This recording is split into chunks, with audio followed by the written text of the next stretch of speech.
Bonjour la famille, j'espère que vous allez tous bien. Si vous êtes nouveau, n'oublie pas de vous abonner à la chaîne et activer la cloche des notifications. Merci. La famille, s'il vous plaît, écoutez attentivement. On pensait qu'il y avait des sanctions contre la Russie, parce que l'argent, c'est quand même le nerf de la guerre. Regardez ce qu'on apprend, que l'Europe a augmenté de 7% ses achats de gaz naturel liquéfié à la Russie. Voilà, c'est-à-dire que pendant les combats, le business continue en quelque sorte. Odani, c'est un propagandiste, c'est un pro-russe. Aux ennemis de la Russie, malgré les discours du président Macron et la russophobie qui envahit la toile, la France a nettement augmenté ses achats de gaz russe. De janvier à juillet, Paris a doublé ses importations atteignant environ 4,4 milliards de mètres cubes de GNL russe, soit 2,4 milliards de plus qu'au premier semestre 2023.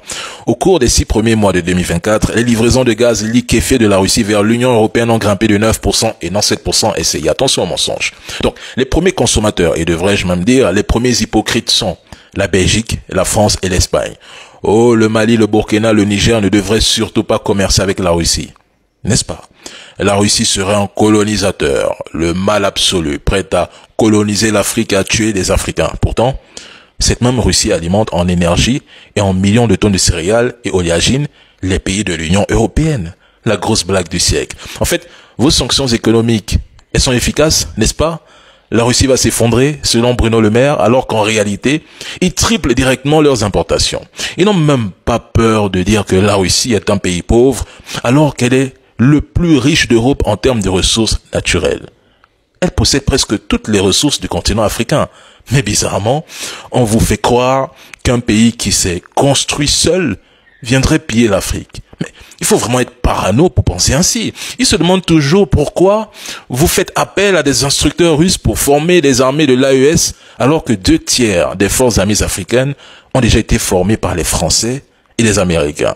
Ah oui, sûrement les journalistes d'ACI sont devenus pro-russes parce que lorsque je le disais pratiquement il y a 6 mois, voire 1 an, on disait je fais de la propagande, je raconte des conneries, il y a rupture de contrat, la réalité vous rattrapera. Et je vous dis, à la fin de cette guerre, vous allez tout autant nous donner raison. Je suis lent et patient. Si vous avez trouvé cette vidéo informative, n'oubliez pas d'aimer, de commenter et de partager pour que d'autres puissent également rester au courant.